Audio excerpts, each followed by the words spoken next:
नमस्कार दोस्तों, एग्जामोफोबिया YouTube channel में आप सभी लोगों का हार्दिक स्वागत है। आज जो है 11 अक्टूबर 2020 है और आज जो है यूपी पीसीएस पेपर था। फर्स्ट पेपर जीएस का था, सेकंड पेपर सी सेट का था। तो उसी के कट ऑफ के डिस्कशन के लिए हम लोग हाजिर हैं आप सभी लोगों के सामने। कट ऑफ क्या रहने वाला है उसी पर चर्चा करेंगे। तो चलिए चल के देखते हैं, समझते हैं कि क्या कट ऑफ रहने वाला है। तो जो है आज जो है यूपी पीसीएस का एग्ज़ाम हुआ। उसमें जो है जो रजिस्टर्ड कैंडिडेट थे वो 5,95,696 कैंडिडेट रजिस्टर्ड थे और एग्ज़ाम कितने दिए? 3,16,352 लोगों ने एग्ज़ाम अटेम्प्ट किया, यानी कुल 53.11% लोगों ने एग्ज़ाम दिया, अटेम्प्ट किया है। 19 डिस्ट्रिक्ट में एग्ज़ाम हुआ। 19 डिस्ट्रिक्ट में जो है 1,282 सेंटर बनाए गए थे और सबसे ज़्यादा संख्या में प्रेजेंट कहाँ पे रही? इलाहाबाद में। इलाहाबाद में 69,107 रजिस्टर्ड कैंडिडेट थे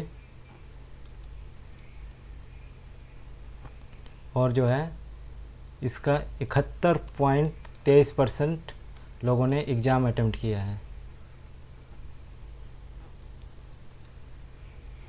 वहीं सबसे लोएस्ट की बात करें तो सबसे लोएस्ट है मुरादाबाद। यहाँ पे जो है 37.26% लोगों ने एग्ज़ाम अटेम्प्ट किया है। ये तो बात हो गई एग्ज़ाम की। कितने कैंडिडेट अटेम्प्ट किए हैं? लगभग 50%।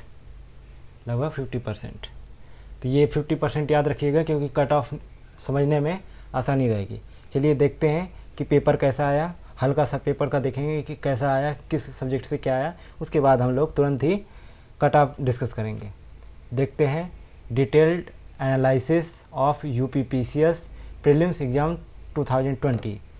तो जो है टॉपिक वाइज कैसे, जनरल साइंस से 13 क्वेश्चन आए, इन्वायरमेंट एंड इकोलॉजी से 13 क्वेश्चन आए, करेंट अफेयर से 20 क्वेश्चन आए और इकोनॉमिक एंड सोशल डेवलपमेंट से भी 10 क्वेश्चन आए, गवर्नमेंट पॉलिसी एंड इनिशिएटिव्स से 11 क्वेश्चन बन के आए, यूपी स्पेशल का जो स्टैटिक्स था और करेंट अफेयर मिला के 9 क्वेश्चन बने।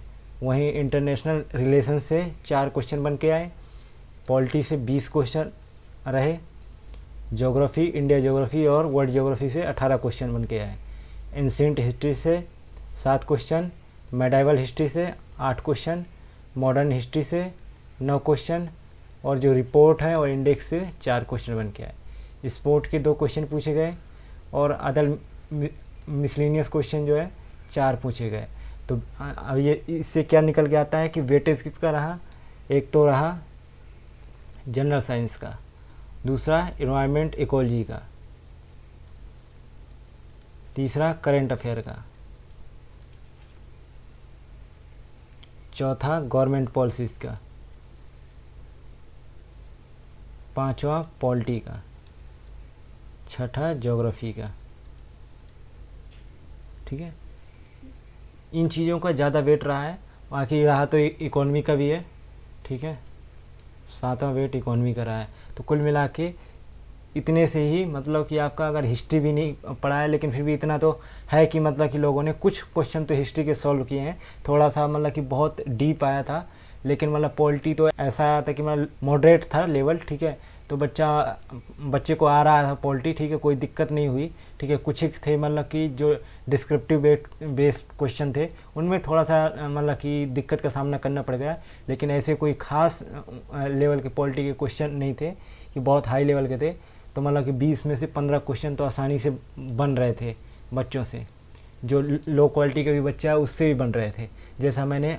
वहीं जनरल साइंस से भी ठीक ठाक क्वेश्चन आए, तो 10 के आसपास सही बता रहे हैं कि इतना सही है। करंट अफेयर के अच्छा है कि हम लोगों ने बताया था कि कहाँ से पढ़ना है करंट अफेयर वहीं से आया है। तो 20 में से जिनको हम लोगों ने बताया उनके लगभग 90% क्वेश्चन सही है। हमने PDF उपलब्ध करवाया था, ठीक है। उस PDF को पढ़ने बाद से, ठीक है, आपका पूरा मतलब कि MCQ रूप का PDF उपलब्ध करवाया था, पूरा ही कवर हो गया। मतलब लगभग 20 के 19 क्वेश्चन आए हैं, 20 में से 19 क्वेश्चन आए हैं, ठीक है। और जो है चलिए देखते हैं क्या लेवल रहा है, उसका बात कर लेते हैं। तो क्वेश्चन की बात हो गई, देखते हैं क्या लेवल रहा है। पेपर फर्स्ट में बात करते हैं UPPCS prelims exam analysis 2020। First paper की बात करते हैं तो इंडियन हिस्ट्री से क्वेश्चन कैसे आए, इजी टू मॉडरेट। तो मैं पहले बता रहा था टफ क्वेश्चन नहीं आए, हर कोई कर सकता है। थोड़ा सा लेवल ऐसा था कि मतलब कि बच्चों को क्वेश्चन पता नहीं थे कि ये कैसे है। जैसे कर्नाटका युद्ध की बात की गई थी तो वो बहुत कम देखने को मिलता है, तो कई बच्चे उसमें भी कंफ्यूज थे। तो ये थोड़ा सा रहता है, थोड़ा सा और डीप जाके पढ़ना पड़ेगा हिस्ट्री को, और थोड़ा सा आयोग के विचारधारा से भी बच्चों को सोचना पड़ेगा, अपने लेवल से नहीं सोचना पड़ेगा। नेक्स्ट क्वेश्चन फ्रीडम स्ट्रगल से, जो फ्रीडम स्ट्रगल के क्वेश्चन से दो तीन क्वेश्चन वो थे मॉडरेट, मतलब मीडियम लेवल के क्वेश्चन थे, ठीक है, टफ नहीं थे। ज्योग्राफी जो था वो भी मॉडरेट लेवल था, और डेमोग्राफी ऑफ इंडिया वो भी मॉडरेट लेवल था। इंडियन पॉलिटी मॉडरेट लेवल था, और environment ecology easy to moderate. मतलब कि जितने क्वेश्चन आए हैं ये देखिए, जो है 13 क्वेश्चन आए, 13 में से 7 क्वेश्चन जो ऐसे थे जो इजी थे, और बाकी 6 क्वेश्चन जो है मॉडरेट लेवल के थे।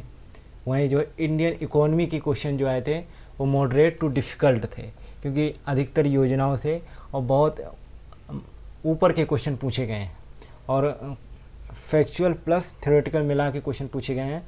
तो थोड़ा सा इसमें दिक्कत का सामना करना पड़ रहा है बच्चों को, तो इसमें थोड़ा ध्यान देने की ज़रूरत है। वहीं साइंस एंड साइंस टेक्नोलॉजी में ज़्यादा कुछ टफ क्वेश्चन नहीं आए, ठीक है। जो क्वेश्चन आए हैं साइंस में 13 क्वेश्चन, 13 में से 8 क्वेश्चन जो है इजी थे, बाकी 5 क्वेश्चन जो है मॉडरेट लेवल के थे। वहीं यूपी स्पेसिफिक क्वेश्चन में इजी क्वेश्चन थे, कोई टफ नहीं थे। हमने करंट अफेयर में पढ़ा है, सारे क्वेश्चन करंट अफेयर से आए हैं। अगला है करंट अफेयर के क्वेश्चन, इजी टू मॉडरेट थे।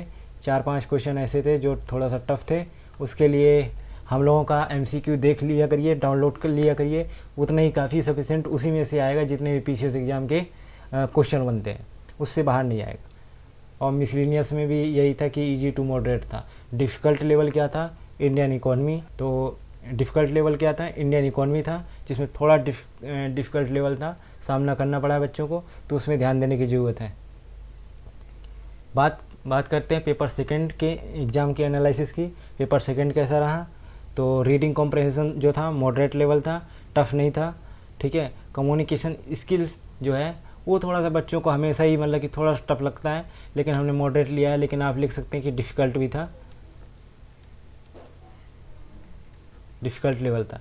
वहीं रीजनिंग एबिलिटी जो है मॉडरेट थी, इजी टू मॉडरेट, तो टफ नहीं था। वहीं डिसीजन मेकिंग की बात करें तो ये भी मॉडरेट था, मीडियम लेवल का था, कोई टफ नहीं था। वहीं लॉजिकल रीजनिंग की बात करें तो ये भी मॉडरेट लेवल का था। न्यूमेरिकल एबिलिटी की बात करें तो ये भी मॉडरेट लेवल का था। जनरल इंग्लिश की बात करें तो इजी थी इंग्लिश, मॉडरेट कहना तो बेकार है, बच्चा भी कर सकता है। और वहीं हिंदी की बात करें तो इजी टू मॉडरेट था, कोई टफ नहीं था खास, ठीक है। ये तो दोनों पेपरों का एनालिसिस हो गया कि कैसा पेपर रहा, इतना ज़्यादा टफ नहीं था, मॉडरेट रहा है, ठीक है। आगे देख लेते हैं 2 साल का कट ऑफ। पहले बात कर लेते हैं 2019 की। तो 2019 से आयोग ने कर दिया कि अब जो है जब तक रिजल्ट नहीं आ जाएगा तब तक PT का कट ऑफ नहीं बताया जाएगा कि कितना है। जब पूरा फाइनल रिजल्ट आएगा उसी में पता चलेगा कि PT का कट ऑफ कितना गया था। पहले क्या होता था 18 से पहले कि आयोग पहले ही घोषित कर देता था कि कट ऑफ कितना गया, तो बच्चों को पता चल जाता था। तो अब जो है बच्चों को पता नहीं चलता है कितना गया कट ऑफ, लेकिन एक अनुमान लगाया जा सकता है कि कितने पे सिलेक्शन हो सकता है, क्योंकि काफ़ी सारे रीजन रहते हैं। तो बात कर लेते हैं 2018 के PT के कट ऑफ की। तो वहाँ पे जनरल का कट ऑफ क्या गया था, 126 गया था। OBC का भी 126 ही गया था। SC का गया था 112, ST का गया था 90, वहीं फीमेल कैंडिडेट का गया था 116। 200 में से ये बात हो रही है कि इतना गया था 2018 में। और जो है हम लोग वैसे 2019 के लिए 120 से 128 मान रहे हैं कट ऑफ की रहने वाला है। ये बात 2019 की हो गई। अब बात करते हैं 2017 की कट ऑफ की। 2017 में जनरल कैटेगरी की कट ऑफ क्या थी 128, ओबीसी की क्या थी 128। कोई फ़र्क नहीं पड़ने वाला, कोई फ़र्क नहीं पड़ने वाला ओबीसी का, 2 अंकों का फ़र्क पड़ सकता है मैक्सिमम, नहीं तो आजकल जनरल ओबीसी एक ही बात है। तो कोई झंझट नहीं, कोई कहता है कि ओबीसी का रहने वाला है कम रहेगा तो वो बेकार अपने दिमाग से निकाल दे ये चीज़, वो नहीं रहने वाली। तो एससी का जो है लगभग 5 से 10 अंकों का फ़र्क पड़ता है, मैक्सिमम 10 अंकों का। इससे ज़्यादा 1 अंक भी ना की उम्मीद ना लगा के रखे कि आयोग से ऐसा कुछ होने वाला है। उसका 117 गया था, एसटी का गया था 98 और फीमेल कैंडिडेट का 121। ठीक, ये तो 2019, 18 और 17 की बात हो गई क्या कट ऑफ था। अब बात करते हैं इस एग्ज़ाम 2020 के कट ऑफ की, फाइनल क्या रहने वाला है। काफ़ी सारे रीज़न हैं कि ये कट ऑफ क्यों इतना रहने वाला है, इसके रीज़न बताएंगे। हमने जो है कम से कम 60 से 70 बच्चों से बात कर ली है अपने कॉन्टेक्ट के, मुखर्जी नगर के, ठीक है, कि वो उनको एग्ज़ाम का पेपर कैसा लगा और कितना जा सकता है कट ऑफ, ठीक है। रीज़न क्या है, उनसे रीज़न भी पूछे हम लोगों ने, ठीक है, उन्होंने रीज़न भी बताए। और जो मतलब इलाहाबाद में भी रहते हैं, ठीक है, उनसे भी पूछे। बात करते हैं जनरल की कट ऑफ की। जनरल की कट ऑफ की बात करते हैं 108 से 113 के बीच में कट ऑफ रहने वाला है। वहीं ओबीसी की बात करें तो 2-3 नंबर का फ़र्क रह सकता है कि 106 से 110 के बीच में, लेकिन मैं इसको भी नहीं मानता। अगर 112 जाता है इसका तो 112 ही मैं दोनों के लिए मानूंगा, ठीक है। लेकिन कर दिया है कि 1-2 पॉइंटों का हो सकता है हेर फेर की रह जाए, ठीक है, कि ओबीसी का भी मतलब रह जाए, लेकिन बच्चों में टैलेंट है, ठीक है, वो कुछ रहने वाला नहीं है, ठीक है। कट ऑफ दोनों का सेम जाने वाला है, लेकिन मैंने किया है कि अगर है 1-2 पॉइंट का जनरल से कम है तो मतलब कि होप उम्मीद रहेगा कि उनका हो जाएगा, वो तैयारी करें, ठीक है। कोई कहता है कि 120 रहेगा, 130 रहेगा, उसकी बात पे ध्यान मत दीजिए। अगर आपका 108 108 के ऊपर है, ठीक है, 108 बन रहा है तो आप मेंस के लिए तैयार रहिए। नेक्स्ट है एससी के लिए 95 से 98 का रहेगा, 10 नंबर कम, मतलब ओबीसी और जनरल से 10 नंबर कम। वहीं बात करते हैं एसटी के लिए 85 से 90 के बीच में कट ऑफ रहेगा, इससे नीचे नहीं जाएगा। वहीं फीमेल कैंडिडेट्स की बात करें तो 105 से 109, मतलब 4 डिजिट का फ़र्क आता है जनरल से, तो उसी के हिसाब से 4 रहने वाला है। तो इसके काफ़ी सारे रीज़न हैं कि जो 53.27% प्रेजेंट है, ठीक है, और पोस्ट भी इशू है, और जो है लोग जा नहीं पाए, और लोगों के सामने थोड़ा सा प्रिपरेशन करने का इशू भी था, क्योंकि अभी जो है अनलॉक की प्रक्रिया ख़त्म हुई है, तो लोगों के पास स्टडी मटेरियल की भी काफ़ी दिक्कत थी, तो लोग ऑनलाइन माध्यम से पढ़ रहे थे और पुराने बुक्स वगैरह से। तो कई लोगों का कहना है कि उनका करेंट अफेयर अच्छे से हो नहीं पाया, और काफ़ी सारी बुक्स भी उन्हें काफ़ी देर से मिल पाई। और कुछ ऐसे थे जो कैंडिडेट जो अभी दूसरे एग्ज़ामों में लगे हुए थे और फिर इसके बाद वो एग्ज़ाम देने गए हैं, तो ये सारी मुद्दे लगे थे उनके साथ में। तो कुल मिला के ये कोई कहता है कि 120-30 जाने वाला है, ऐसा कुछ नहीं होने वाला है। एक मैक्सिमम है कि 108 के आसपास है किसी का, तो वो पीटी क्वालिफाइड है, ठीक है। तो इसका कुल मिला के ये पड़ता है कि अगर किसी का 80 to 85 क्वेश्चन बन रहा है, ठीक है, तो उसे मेंस की तैयारी करनी चाहिए। उसको मेंस लिखने से कोई नहीं रोक सकता है, उसे मेंस की तैयारी करनी चाहिए, ठीक है। इस वीडियो में फ़िलहाल अभी के लिए इतना ही, मिलते हैं नेक्स्ट वीडियो में, तब तक के लिए गुड बाय। अरे भैया सुनो, हाँ तुम्ही से कह रहे हैं। अब यहाँ तक आ ही गए हैं तो मतलब वीडियो अच्छी लगी है, और वीडियो अच्छी लगी है तो लाइक करना शर्माना कैसा। तो हमारी वीडियो को लाइक करें, शेयर करें और चैनल को सब्सक्राइब करना बिल्कुल ना भूलें। धन्यवाद।